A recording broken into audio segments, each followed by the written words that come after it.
Oh, hi. Hey, how's it going?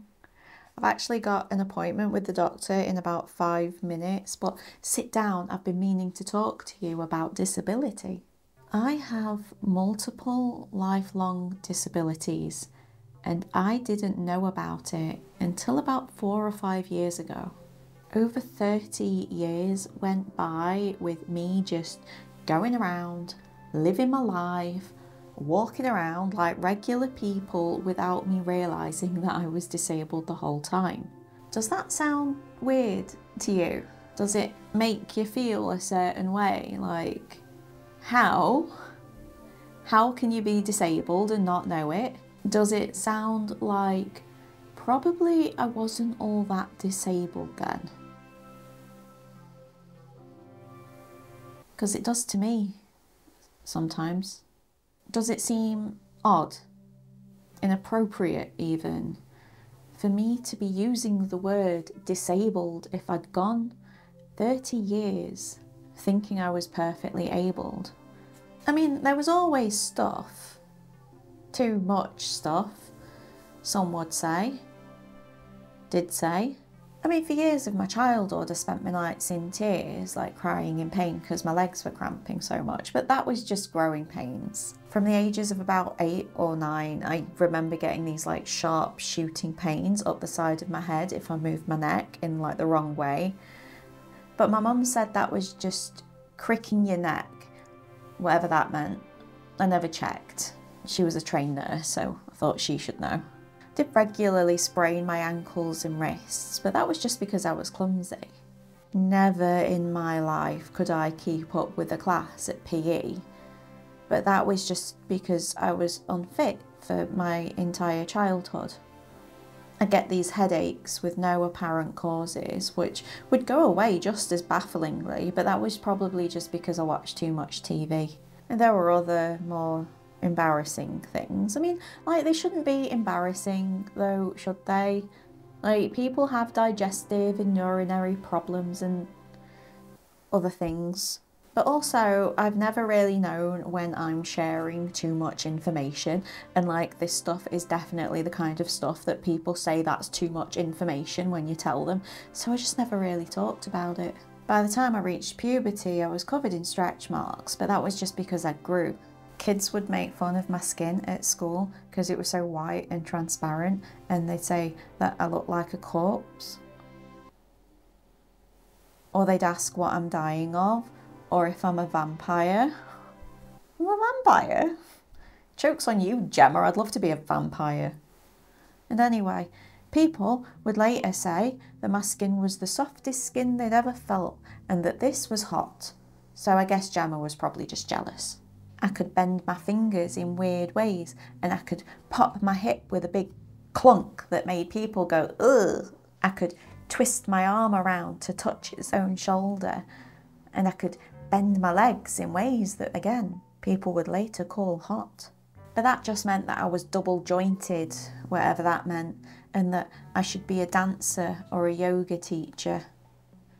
As I got older, I felt even further behind in physical education, and the teachers wrote home to my mum about it, but she said that she didn't care because she never liked sport much anyway, and it wasn't really education. So I often complained about my ears, feeling weird, feeling full, making me feel dizzy, just not being quite right. But that was just probably because I went to concerts and used headphones like no other teenager at that time. Writing with a pen hurt, but that was probably just because I wrote too slow or quickly or messy, depending on who I was complaining to. I was always tired, even as a kid. Always. But that was just an excuse. I'd very often be either too hot or too cold, either sweating and feeling faint or shivering so uncontrollably it hurt. But that was just because I was a sensitive girl who was probably wearing the wrong clothes because of fashion or something. By the time I was in my early 20s, I was constantly seeking out massage therapists because of the pain in my neck, which was Probably just because of bad posture or something. I could never fix my bad posture, but that was probably just lack of will. When I started going out with friends, like shopping and later drinking, I'd always be looking for a place to sit down, but that was just because I was boring and antisocial. Or maybe it was that pesky unfitness again. Being so unfit caused me more and more problems throughout my 20s. This was frustrating, kind of confusing. I worked quite physical jobs where I was on my feet all day, every day. And most of the time I was walking to and from these jobs, sometimes several kilometres each way. And by the time I was in my mid-20s, I was even spending my days off doing activities like hiking and swimming. And I'd do floor exercises, Pilates and yoga when I was at home. But I must not have been exercising as much as everybody else is. Other people must be doing these like really regular, intensive workouts. I mean, not any of the people that I lived with or spent a lot of time with, but most people must be. Something I could never really do. Those intensive, hardcore workouts. But that was probably just lack of practice. Digestion continued to hurt a lot, and it exhausted me. But that's probably just because I needed to change my diet. I got sick every time I travelled anywhere. But that's just motion sickness. It's normal. It's nothing to worry about. Things hurt me that didn't seem to hurt other people. Things like holding things, carrying things, kneeling, sitting, standing. Things like that. But that was probably just because I have a low pain tolerance. I mean, I breezed through tattoos and earlobe stretching without so much as flinching, but that's different. Oh, it is different though. Fuck, this hurts. At the end of a working day, I'd have to spend a good half an hour, if not longer, stretching, like properly stretching, or I'd cramp up at night and be unable to sleep. I'm sure most people have to do that. Again, no one that I ever lived with. My joints were always so loud, cracking, popping, crunching, creaking every time I moved. But that was gross and I should stop it. I was kept up at night quite a lot with restless legs, but that was probably just a lack of movement, like real movement, like running or something. Should probably take up jogging. I could never run very far, not even as a kid, even less as an adult. My heart would beat out of my chest and my knees would stab and pinch and I'd get a stitch straight away. Unfitness strikes again. And I could never understand my friends, people who did rollerblading and skateboarding and things like that where you fall over all the time and they just get up. Get on with it. When I fall, it hurts. Like, it really hurts. But there's that low pain tolerance again. I was never actually comfortable. Never not in any pain. But that's normal, right? That's got to be everyone. Right? I mean, probably. It's not, I mean, like, I don't hear people complaining about it all the time. But there's nothing wrong with me, so probably just being sensitive. Yeah, I'm probably just sensitive. I'd always fall asleep fine. I'd wake up every 20 minutes or so to shift position because I'm in pain. That's also normal. I mean, people move in their sleep. At 29, I lay in bed complaining to my new partner about the numbness in my arm and my legs. I jokingly showed him how my joints would pop and crack with every movement and that probably just some joints needed to crack back into place and that this happens sometimes, but this time the numbness is going on a little bit longer than normal and that's getting a little bit annoying. I realised that he was looking at me like I'd turned into a talking houseplant. Aghast was his wee face. Have you never been to a doctor about this? He asked.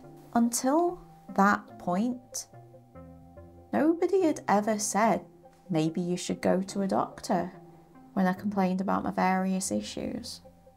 So I just assumed that everything was fine and normal and I was complaining about nothing. I later realised that until that point, I had been surrounded by people who didn't exactly have my best interests at heart, who didn't particularly care whether I was genuinely in pain or discomfort or not, who wanted things from me but didn't care much about providing me with comfort or care. Until that point, me voicing my pain or discomfort was met with silence at best, rolled eyes and judgmental comments at worst. Concern was a pretty foreign concept to me. So I started going to the doctors. Of course, at first I wasn't going in there with a big list of my symptoms, going, explain all this. That would have been bananas. And besides, I didn't know half those symptoms were symptoms. I saw a neuro specialist about the numbness. Nothing was found. I saw a whole plethora of physiotherapists, massage therapists, acupuncturists, osteopaths, chiropractors, Reiki people for the pain in my neck. Eventually, a good physio asked my GP to refer me for an MRI, and I discovered that I've got a squished disc all the way up here, where all the nerves are. Probably just bad posture. No further treatment was offered. ENTs couldn't find anything wrong with my ears. But one morning, when I was about 32, I woke up and I yawned, and my jaw gave this almighty crack, and pain radiated through my head, and the worst vertigo I've ever had in my life set in immediately and didn't subside for about 3 weeks. I was in bed for about 3 weeks, unable to walk without support for about a month, and I experienced vertigo on and off for several months. I saw another ENT later and he did all the tests. He couldn't find anything wrong with my ears. It wasn't until later that a physiotherapist suggested that maybe my vertigo has more to do with my neck muscles, like at the back of my head here, than it does my inner ear. And honestly, I think he's right. So bad posture strikes again.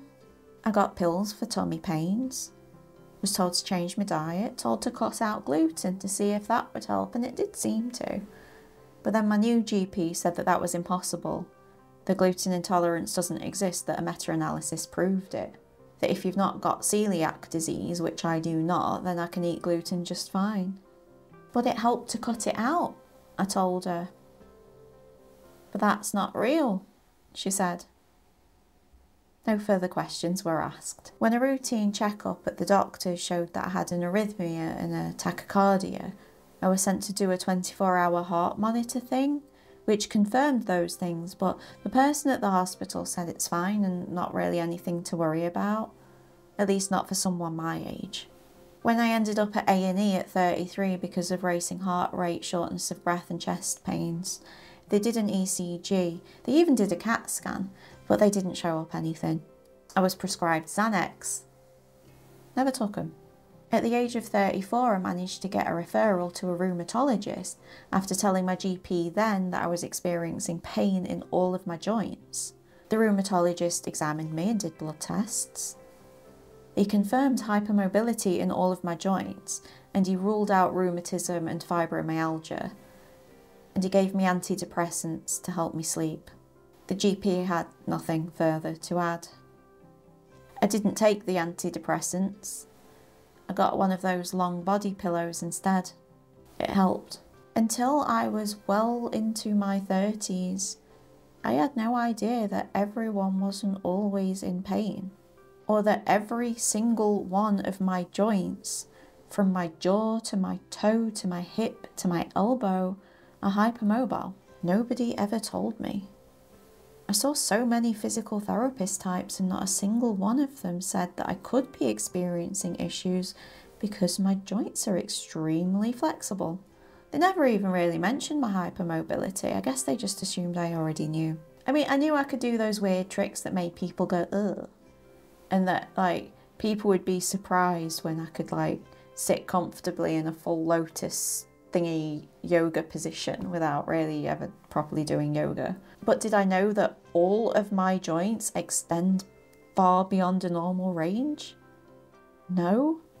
That I could easily injure myself doing normal things? No. Nobody told me. So what happened is that like I said, through my late teens and my 20s, I was doing quite physically demanding jobs. I might not have been going to the gym or doing sport, but I was physically active pretty much all day, every day. But in my 30s, I took some time to do some higher education and to pave the first paths towards a career online. Hello, you're my career online. Shit, I broke the fourth wall. We're at the doctor's. Forget that. We're cool. So I was doing desk work, and within a year of that, my abilities had deteriorated so much that I was Googling multiple sclerosis. Everything got 100 times worse. Tremors, spasms, even my eyesight seemed to be affected. After 1 year of desk work, I felt like I had aged 30. I was complaining daily about things that my elderly father was only just starting to complain about. I realised how weak I felt, how much pain it was causing me.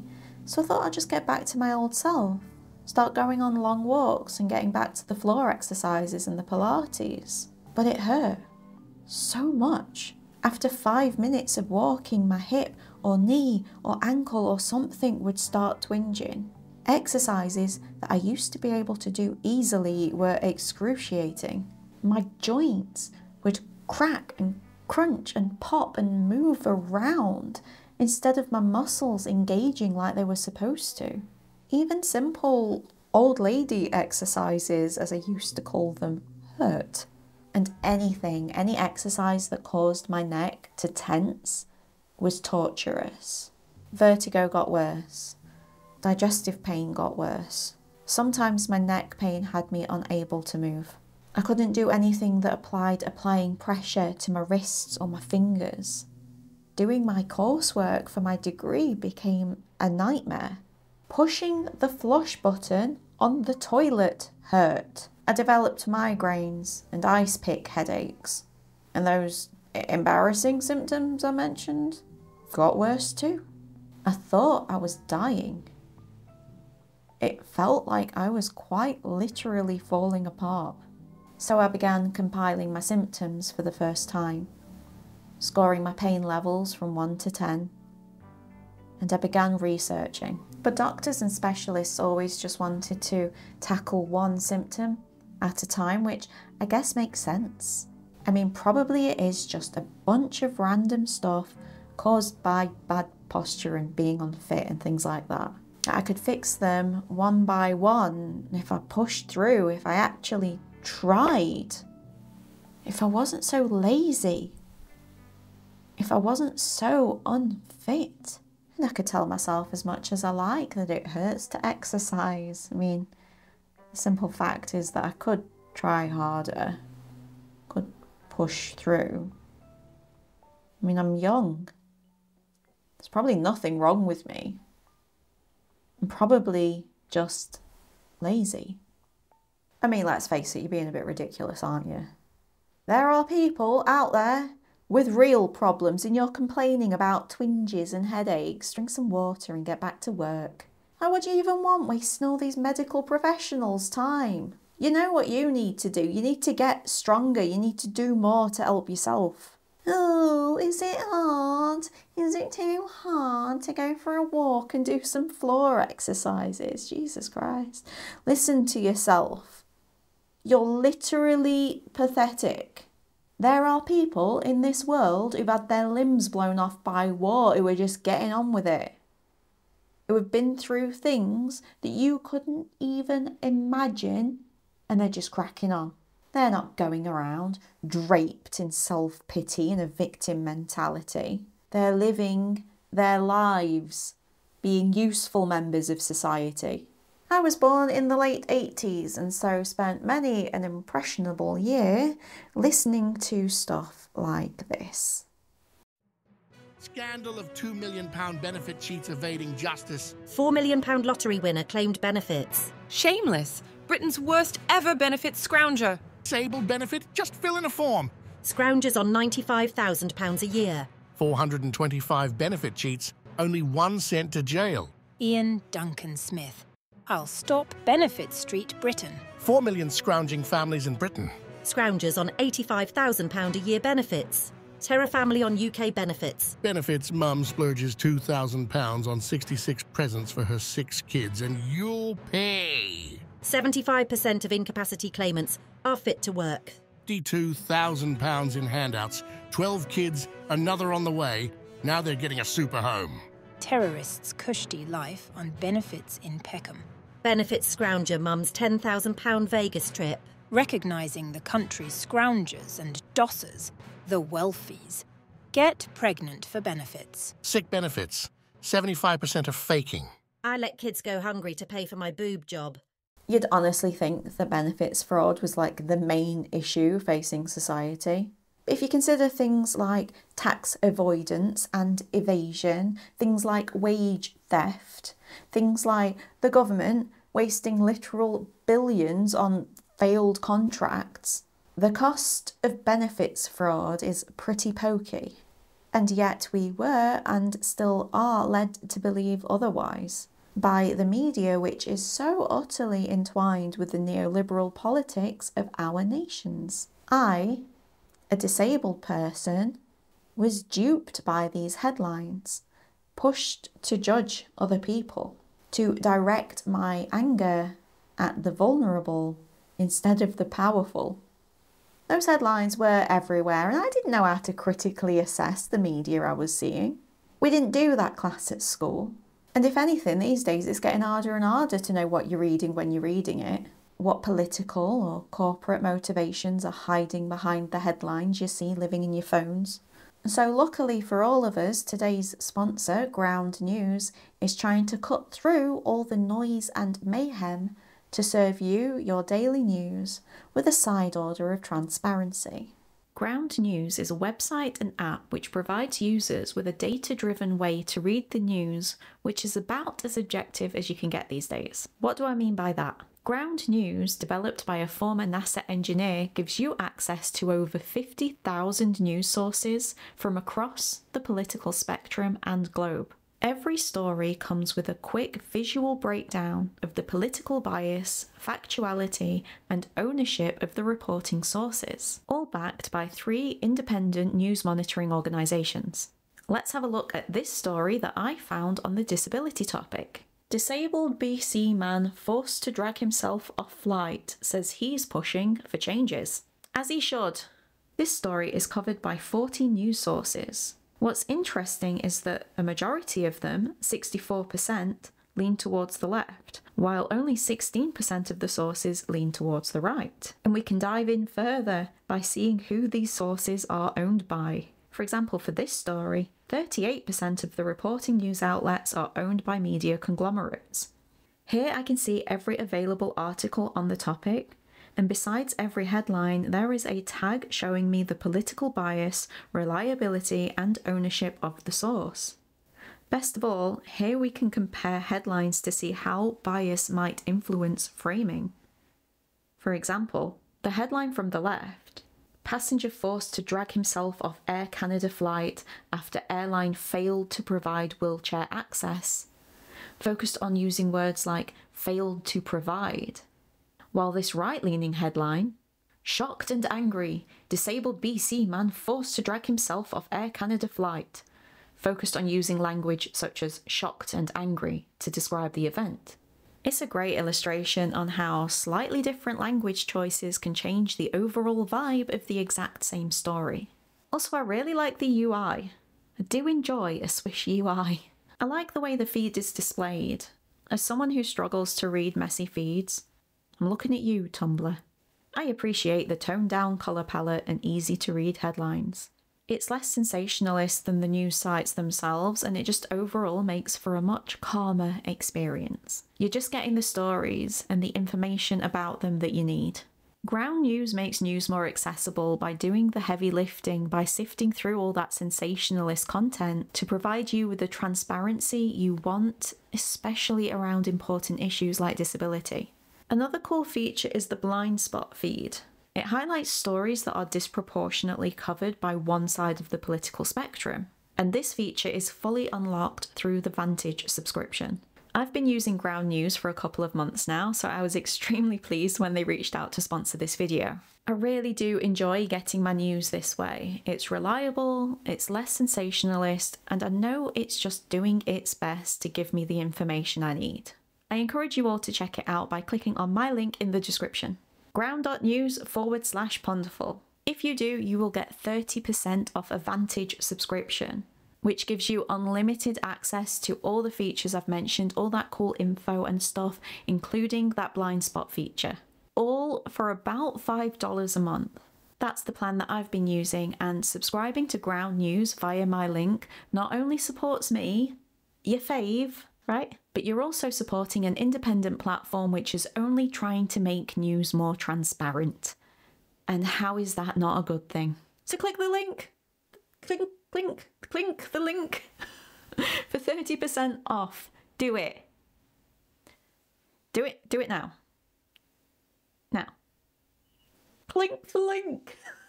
The 90s and early 2000s saw the embedding of neoliberalism in the hearts and minds of the public.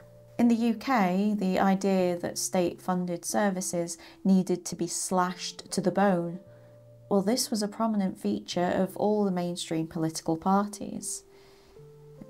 To be honest, it still is.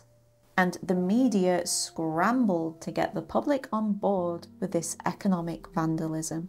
The consent manufacturing machine was burring in overdrive, particularly about the state of disability and out-of-work benefits. I remember well shop shelves full of headlines about benefits cheats and scroungers. Bloody skivers. They're the reason why we can't have nice things. Costing the taxpayer billions, probably. Forcing our government to tighten the purse strings once again.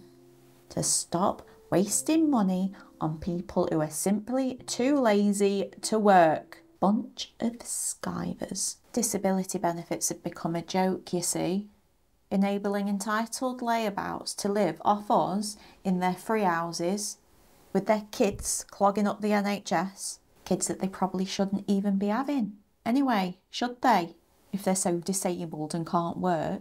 Say you were either really disabled, which means you couldn't possibly do anything ever to support yourself, or you could work.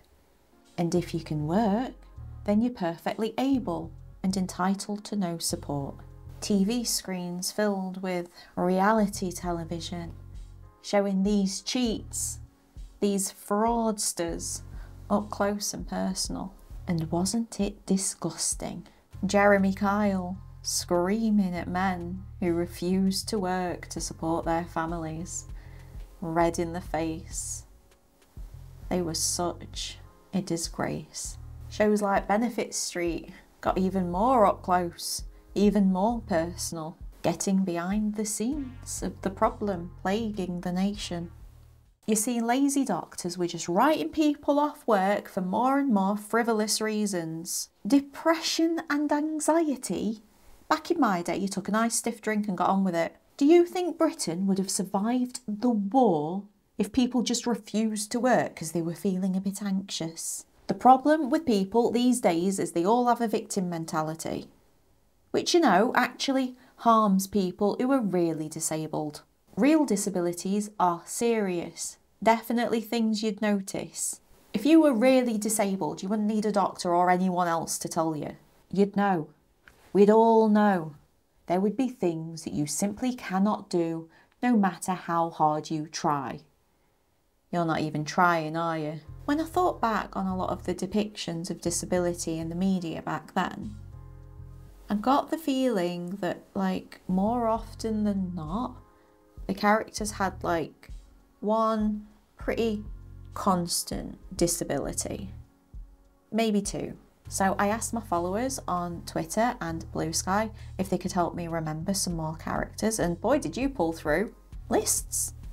Thank you. My followers are amazing, and oh my god, so much nostalgic. But I think my gut feeling was more or less correct. Of course, we scientists don't deal in absolutes. Only Siths do that. It's put there. Okay. Oh. Oh.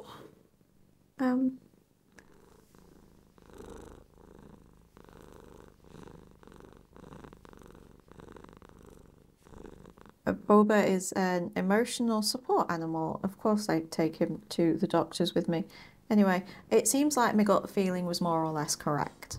But I'm not even going to get into the characters who, like, developed mental ill health due to their physical disabilities and then became evil villains, because that's so many layers of fucked up and needs a full video.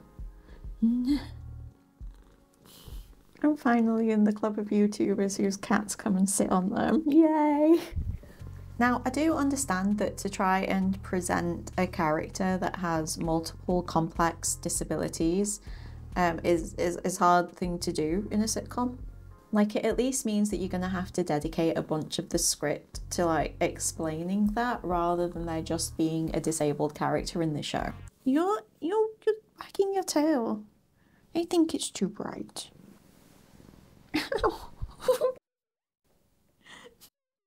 Go on. Like, I don't think this is the most insidious thing in the world, but I do think it might have shaped perceptions of disability in a kind of simplistic way. If people think that to have a disability means that there is something that you are never ever able to do no matter what, then it's not great. Disability and LGBTQ+ creator Jessica Kellgren-Fozard, she talks about when she's out and about in her wheelchair that she's afraid to stand up from it, like it fills her with dread, because people are so quick to comment. And we've all seen the videos or directly experienced the people policing the disabled parking bay, confronting strangers, accusing them of stealing blue badges because they don't look disabled enough.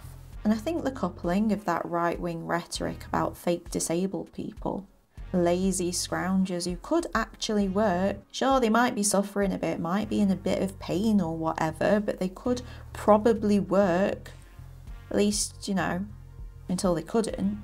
As well as the simplistic view of disability that we saw in entertainment media, all this smooshed together in my brain to make sure that I took 30 years before I even considered that I could be disabled, when I had been clinically and objectively disabled my entire life. But how could I, person who has worked, person who has travelled, person who has been walking around like regular people for 30 years, have so many things wrong with them? What's EDS?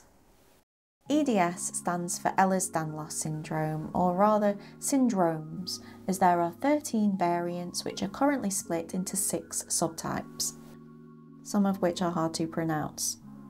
These different types have differing levels of severity as well as sometimes slightly different causes. Although all EDSs are genetic collagen and extracellular matrix protein disorders. The dodgy collagen basically causes hyperelasticity of skin, hypermobility of joints, atrophic scarring, and fragility of blood vessels. Other issues include fragile skin that tears and bruises easily, prolapses of all kinds, dislocation and instability of joints, painful digestive problems, and slowly healing wounds. It is commonly described as a connective tissue disorder, and connective tissue is, well, everything. Everything's soft. Because of this, EDS affects basically every bodily system we've got. I have the most common and least severe form, hypermobile EDS or HEDS. This type, luckily, doesn't need to have an effect on life expectancy so long as I can look after myself. Other forms of EDS, such as vascular EDS, though, do significantly impact life expectancy due to patients suffering frequent ruptures of blood vessels. So I count myself lucky. But the mildest form of a serious condition is still a serious condition. And with a condition that affects so many bodily systems, it can look like all sorts of things. I felt a bit daft going to doctors with a full list of my symptoms. It was too much. Surely it was too much. Most of this stuff had to be just normal things that I was being too sensitive about. I couldn't have that much wrong with me and not be like bedridden or something, surely. And I shouldn't waste doctors' time with like common ailments as if it's all symptoms of something more serious. I mean, isn't that like literally what hypochondriacs do? After all, hear hoofbeats, think horses, not zebras. I had been thinking horses my whole life, trying to treat all of those many random horses. Herds and herds of horses, chasing after them as the hoofbeats got louder and louder and more and more. The symbol for EDS is a zebra. And the thing about horses and zebras is that horses aren't always more common. If you were in the middle of the Serengeti and you heard hoofbeats, then thinking horses might be a silly thing to do. It's far more likely to be a zebra or a wildebeest or something, and we all saw what happened to Simba's dad, so get out of there. When you are dealing with a certain type of patient, it's more like being in the Serengeti than the rolling plains of mid-America. When I first registered with my current GP, she asked if there was any medical issues that she should know about. I told her about my autism diagnosis. That's not a medical condition, she said. I told her about my hypermobility. Neither is that, she said. Autistic and otherwise neurodivergent people very often have other comorbid physical medical conditions. They are at a higher likelihood of certain conditions than the general public. Sometimes this statistical difference is incredibly significant, but she didn't know that. So she couldn't spot a zebra when one was sitting in front of her face. When a belief in statistics which are often extremely skewed, by the way, because who are they asking? That has got to be a whole other video as well, and I'm probably not the person to write it, because what the f do I know about statistics? But like, it's not out of the question to assume that statistics skew slightly towards kind of white North American men, is it? Comment below if I'm wrong. What was I saying? Yeah, when a belief in statistics overrides your belief in your patients, you end up with a load of undiagnosed zebra running around all over the place, while you cement the idea that zebra are always just super rare, which is probably not good. A lot of people have said to me that they don't think that EDS is as rare as we currently think it is, and I honestly haven't even tried to research the truth of that. It wouldn't surprise me. I kind of see the same thing happening with EDS as happened with autism. People going most of their lives before being diagnosed. Autism was previously thought to be much more rare than we think it is now. So I don't think it's wild to encourage medical professionals to maybe question, at least once, whether the statistics you've learned apply to this patient in particular. And of course, EDS is just one condition in a long line of conditions that affect marginalised people more so. And so they are subject to the same kind of dangerous biases that cause patients to be disbelieved. Ideas like women are hysterical and sensitive. Ideas like black people feel less pain. Like neurodivergent people don't know their own minds. I mean, you don't need to spend much time in chronic illness spaces before you're kind of inundated with stories from especially women and femme-presenting people of just being disbelieved, of having to fight for years, decades even, before they're eventually diagnosed with the thing that they always kind of knew they had, or sometimes with something worse. And EDS patients will definitely be falling through the cracks caused by professionals simply not taking their patients seriously. How EDS feels is kind of difficult to describe to people who don't know. It fluctuates wildly. I was watching a TikToker who's a bodybuilder who has EDS, and she said that she can deadlift like whatever many weights, but that sitting wrong or like walking too long can really set her back and trigger painful flare-ups. I could be doing fine all day and then like doing my hair or holding my phone up to my face can leave me confined to my sofa for the rest of the day. Like shifting position on the couch wrong can leave me with pain that lasts for days. Eating a meal that's too big, too stodgy can again me up for days. Typing out a script like this during the day will mean that I won't be able to hold my phone in the evening. It'll mean that my wrists will be more prone to nerve pain at night, and so in the morning I won't be able to move my hands quite as well as I'd like. Apart from a few very consistent issues, most of the things that cause me problems come and go and come and go and come and go and come. Some days I can't hold my phone at all. Other days I can spend all day texting with my friends. Walking basically always hurts, but some days I can kind of walk it off and then I feel a load better afterwards. Other days I'll only make it worse if I try that. Pain can flash on with the power of 1,000 knives and then off as soon as I stop doing the thing that caused it. And all of that makes doctors' visits a little bit awkward, to be honest, a little bit gaslighty. Because they're like, you know, they go like, oh, and where does it hurt now? Does it hurt now? And I'm like, no.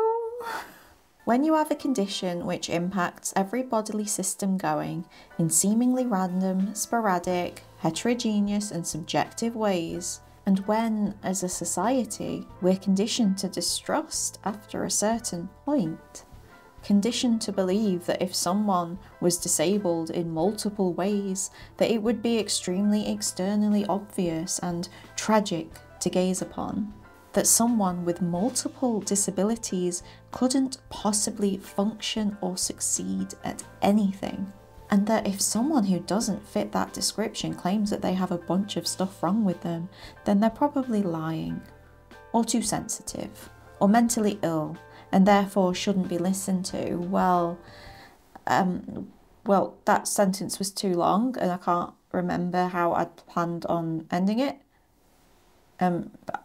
It's bad. The stuff that I said is bad. Don't think that. Especially not if you're a medical professional or anyone with a duty of care towards others. I think that's kind of what I wanted to tell you though, to be honest. The EDS awareness is super important, not just for sufferers of that particular conditions. The same kind of systemic biases and prejudices that allow for EDS patients to slip through the cracks, that impacts patients of all kinds. When a physiotherapist once decided that my main and only problem was a weak core, it got me doing side elbow planks. I complained quite insistently that it really hurt my shoulder. When I tell you that this man smirked, I have never seen a face so smug. Exercise hurts, he said. That was 3 years ago, and my shoulder still hurts.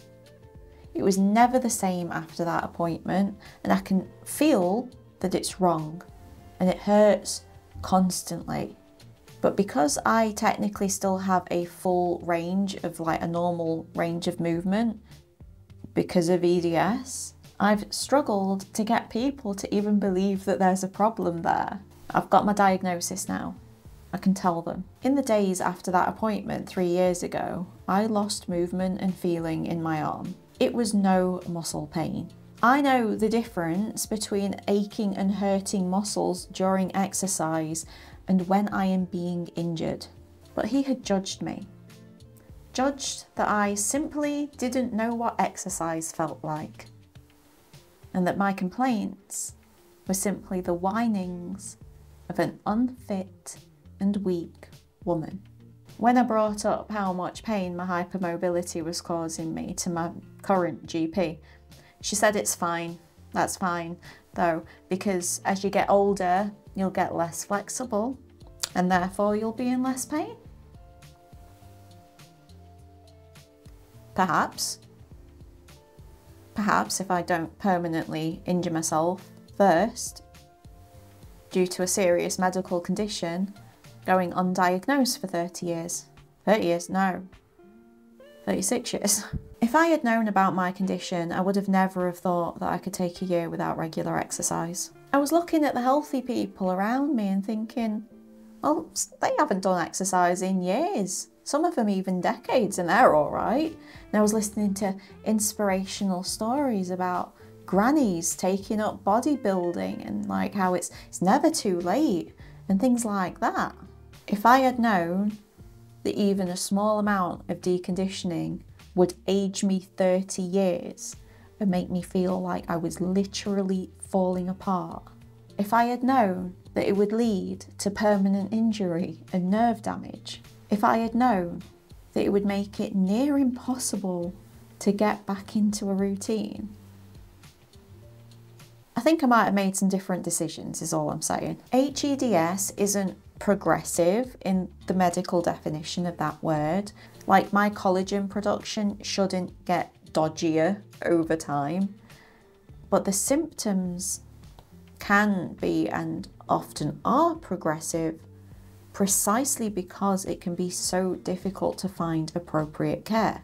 Precisely because there is so little understanding beyond EDS circles. So awareness, it's crucial, and you'll be getting more of it coming from me. I hope that doctor in there heard this. Wonderful.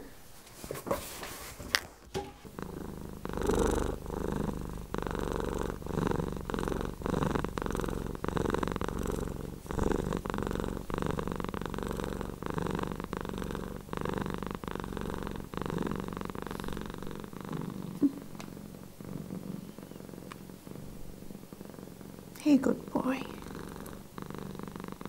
You're the best boy.